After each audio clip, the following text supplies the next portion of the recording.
Magandang araw mga kaibigan.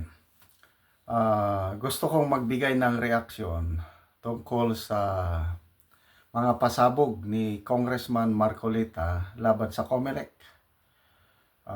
Umano daw may nakatanggap ng 1 billion pesos na opisyal ng COMELEC na hindi naman niya pinangalanan, but sumagot si COMELEC Commissioner Garcia, siya daw yun. So, yun, nagpapalitan na sila ng akusasyon.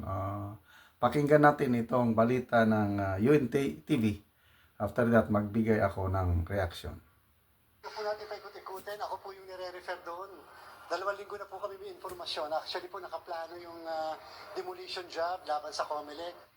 Sinagot ni Commission on Elections Chairman George Erwin Garcia ang pahayag ni Sagip Party List Representative Rodante Marcoleta na may isa umanong opisyal ng COMELEC na tumanggap ng halos 1 bilyong piso mula sa mga bangko sa South Korea.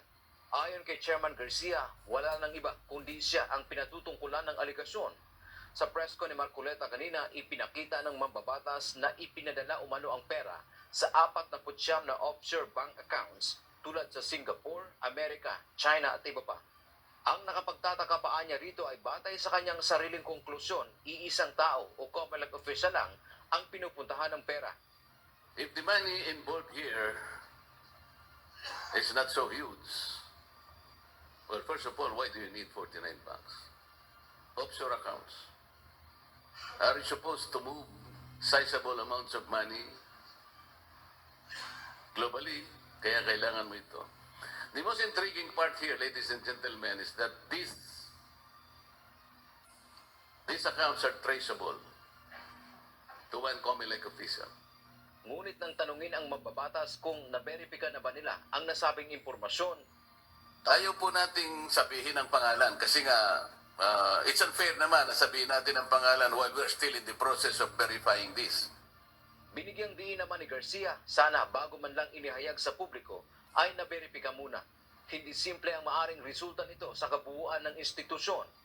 Pero kahit na po hindi verified, the fact na sinabi yun, siyempre po masisira ang kredibilidad ng Commission on Election. Okay lang po kung ako yun, no problem po. Tatanggapin ko na part po yan ng pagiging public servant.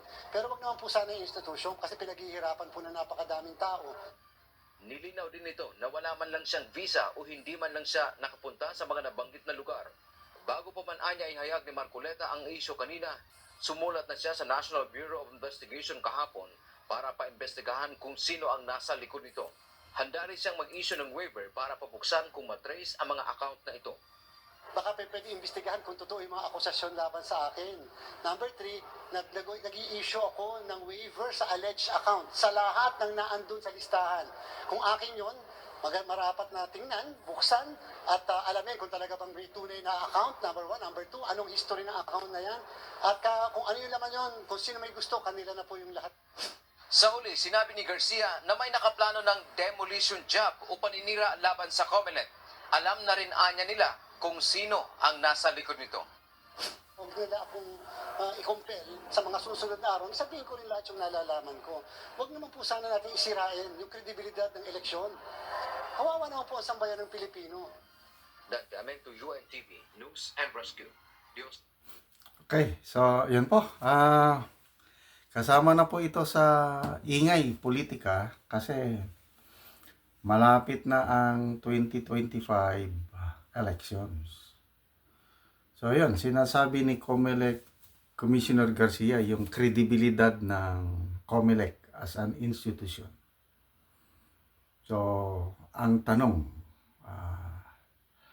kumusta ang credibility ng COMELEC ngayon? Tumaas na ba o bumaba?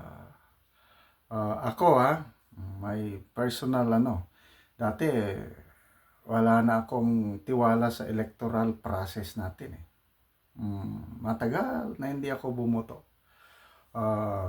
Ang last na pagboto ko noong 1992, yung presidential election, FBR, si late Senator Miriam Defensor Santiago. Yun ang last na boto ko. Kaya lang, after that, nawalan ako ng credibility, nawalan ako ng ganang bumoto dahil nakikita ko yung ginagawa sa eleksyon. Kaya, to me, akin lang ito, napaka, wala akong tiwala sa COMELEC. Itong nagdaang eleksyon ng 2022 dahil nabudol ako, naniwala ako na, wow, may pag-asa. Dahil may kandidato na bayan babangon muli. Ayun.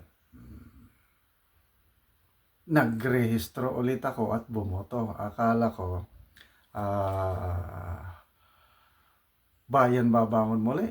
Kaya bumoto ako, nagtiwala ako sa kandidatong binotohan ko. Alam mo na, yung nambudol.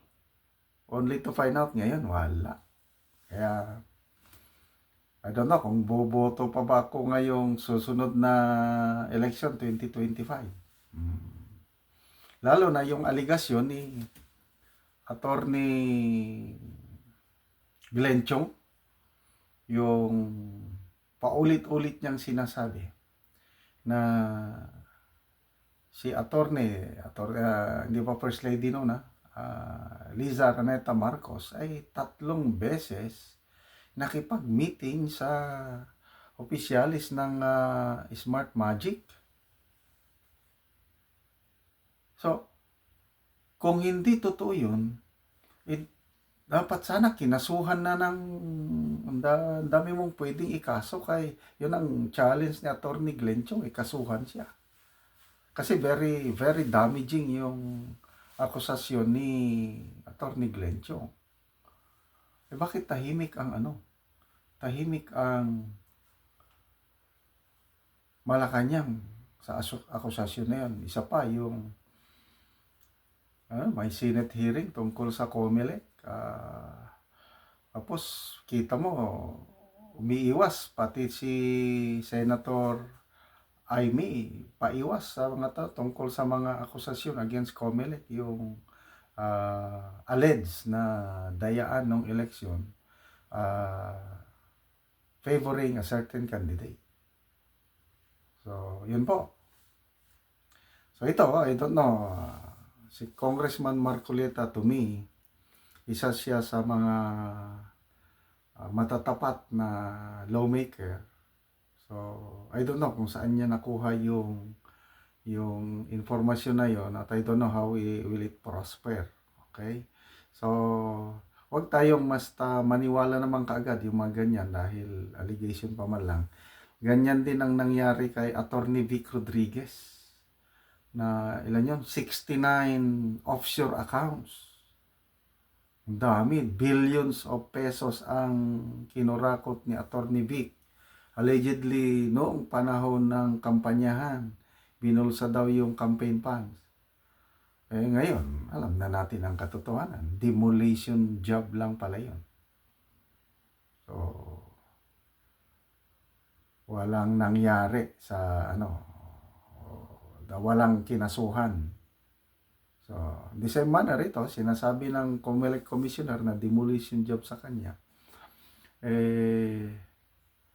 Sana mag-prosper yung investigasyon ng NBI para malaman ang katotohanan. Okay. Isa lang ang ko dyan sa COMELEC ngayon, yung participation nila sa People's Initiative. Yung sinubmit na sa kanila yung mga perma. Tapos, ayaw nilang ibalik. Kasi, anytime daw, pwedeng gamitin yun. Nako, delikado. Kaya dyan ako, medyo nawawalan ng